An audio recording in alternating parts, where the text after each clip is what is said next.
Hi guys! Today I'm going to go through my Inktober supplies for 2020. I've just received them yesterday. I haven't even opened the packages yet, so I want to do all that with you guys.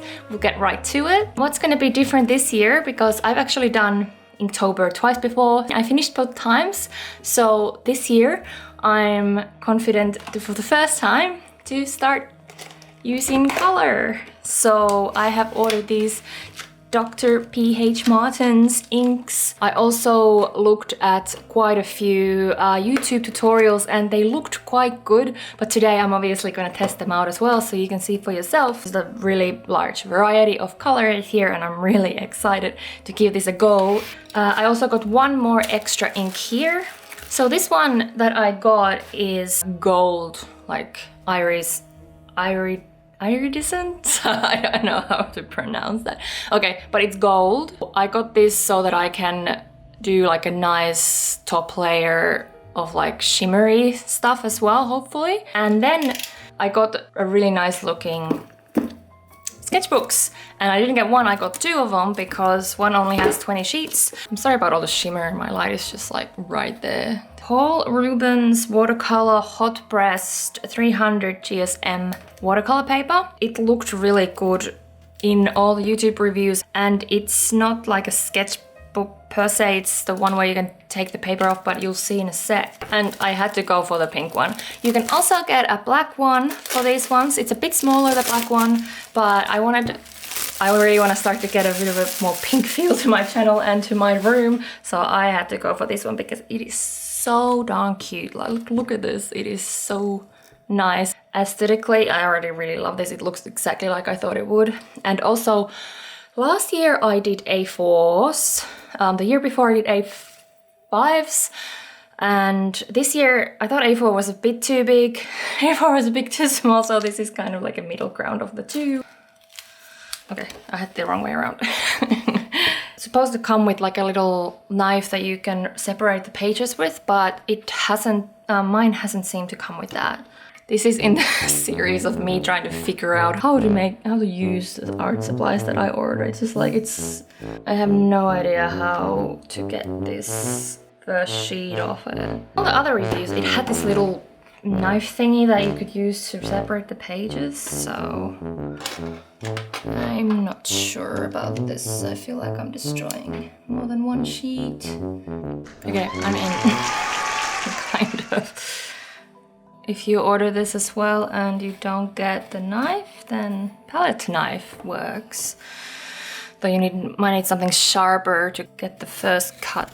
Paper seems nice and thick. I hope that it will be able to handle the the inks. Just for comparison, I'm going to show you what I had the years before. So 2018 I had just very basic sketchbook. This wasn't even a watercolor. What I did was just I did ink drawings and then I printed them and then I colored on top. So I didn't even use watercolor for this and it couldn't have handled it either. I think this is only like 150 or something.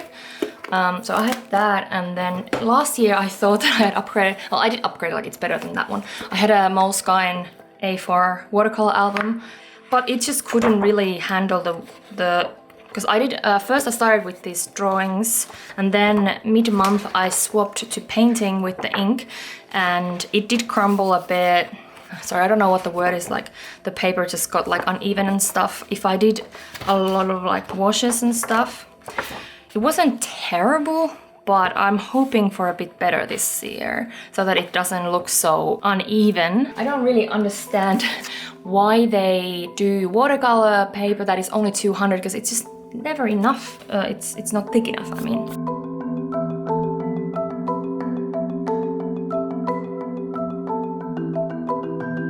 India ink white. I would really have to test this on top of the other colors to see if it covers, if it's opaque. So that's white, really can't say much. Yellow next. So what I'm thinking that I want to do this Inktober as well is sort of choose a color theme. I just didn't want to do a black and white thing again because black and white is not really something that I like that much for myself because I think my art is really usually quite heavily color based, so in a bit of more of a vain note. I didn't want another like 31 black and white drawings or paintings on my Instagram feed because it really ruins it.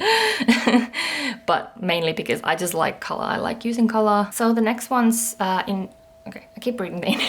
Next one's Bright Red. I am in love with this red. It looks so good. It looks so nice. Like, I can't wait to do all the Inktober drawings with these colors. All right, next is red. So right now my brush is only very slightly damp, so I'm not using a lot of water at all. These are pretty much just the ink from the bottle. I'm really loving it. Okay, next we have magenta. So in the bottle it looks like the same, but I think this is much darker, so let's... Okay, I have a delivery. I'll be right back. It's kind of funny, I just got a art delivery, another art supply delivery. I got a nicer palette, one of those porcelain ones, and I was gonna use this for Inktober, so let's give it a go now. Magenta. So here we go. Isn't that palette much nicer looking? So that's all the reds. There's like 3 different reds in there. We've got a green, that's called grass green. Not too bad. Usually ready-mix greens look really bad. The next one is green, but again, like, I don't know, these names are weird because this looks like teal. That looks like green to me. So let's have a look. I think me and Dr. P.H. Martin disagree on the names of these colors. Next one is teal. I can't believe it. What? Maybe I have no idea what color is what. It says teal there. But this one looks blue. Okay, after this is blue, so I should just stop reading this color. Okay. Other than the weird color names, I'm really loving these, by the way. So they look really beautiful and I can't wait to do a tester painting with these. So this looks very like ocean blue, I'd say, to me, not teal. Or like turquoise kind of blue. Okay, next one is blue. Okay, yeah, well, I guess this is blue, yes. It's like it looks like a bit of like an indigo kind of blue. It is very gorgeous and goes in the same family with these two for sure. So we have 3 left. Violet. It looks like purple to me, so... Yeah, I would say this is purple. Dark purple. I would probably want to mix this with some water to make it a bit lighter. It's very kind of... It's the darkest of these colors. I'm interested to see how it dries. They all are drying lighter, I can already see. Like that one's heaps lighter now. Brown and black, most likely. Will not be using this, I don't like brown. I might go as far as say it's my least favorite color. I don't like earthy colors. This looks like burnt sienna. And last is the black. Last year I used this Holcraft. I still have like over half of it, even though I did half my Inktober with. You really don't need a lot. I think these are gonna last me a few years unless I get really into painting with ink. Okay, ready to go for the wet on wet. So tell me guys, who's doing Inktober this year? And I know that there's been a bit of controversy around the name Inktober this year because of the plagiarism accusations against Jake Parker, and I'm not using the official prompt list for that reason. I still wanted to do Inktober because it's really useful for my skills, technical skills. That's when I mostly improve during the year for my drawing. And I felt like I don't think that boycotting is the right thing to do, because I think that just hurts the artists, not Jake Parker, who's probably already like rich and stuff. I don't know. If you disagree, let me know, because I felt personally that if I was to boycott it, I would be the one that would suffer the most from it, because I wouldn't get all this time to practice on new art. I'm just gonna drop it there because it looked really cool with the whites, so it did look pretty cool. I'm amused really easily, in case you haven't noticed. I think you can get some really cool effects with this, like if you wet like a large amount of the paper. Funny story about the Inktober thing, the plagiarism.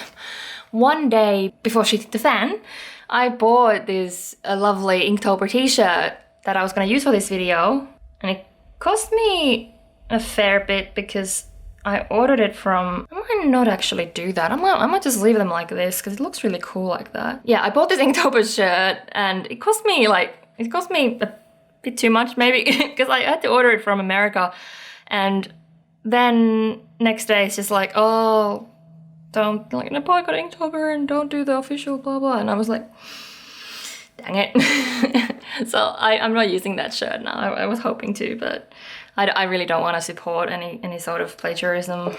So of course I will bite the bullet on that one. I'll probably still use it, you know, because I bought it, not using, you know, getting rid of it.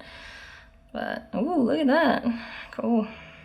It looks a bit like coral on the sides. Awesome.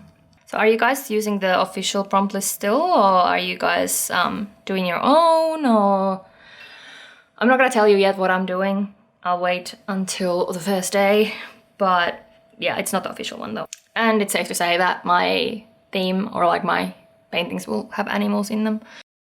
But there will be something that I am working to kind of improve, or that I want to learn.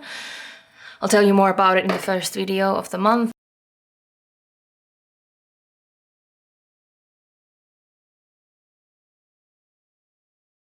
Meh. No offense, like I do like seeing other people's like earthy paintings and stuff. I appreciate all types of art. I just meant like I don't personally get passionate about creating art with earthy colors. But I'm also saying like it might not always be that way because, you know, people change. So 1 year from now I'll be like, oh, all about earth colors. It's totally possible. Look how much pigment there is. Like, look at that pigment. It's beautiful. These are starting to dry. They are like, of course, not drying as vibrant, but they're still so nice. They both look really good. I think this is dry on dry, this is wet on wet. The style is very different on both sides, and I think both sides can do some really lovely illustrations. This could do some really nice abstract artworks, I think. The paper so far is amazing. I can definitely like see it's hot pressed because it's not very bumpy. Though ink as a medium is not new to me, these colors are, so it's gonna, you know, put a bit more challenge into the month for me.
My final thoughts. Love, love, love the pigment and the vibrancy in these. The tiniest bit of the ink will just fill out like a massive area of a canvas. There's a really good range of colors here, and you get all of this for what is like $70, maybe $100 USD. Something that I found difficult was the values with them. So I wasn't like super happy with my bird because I did it the wrong way. Like I went straight in with the dropper into the water.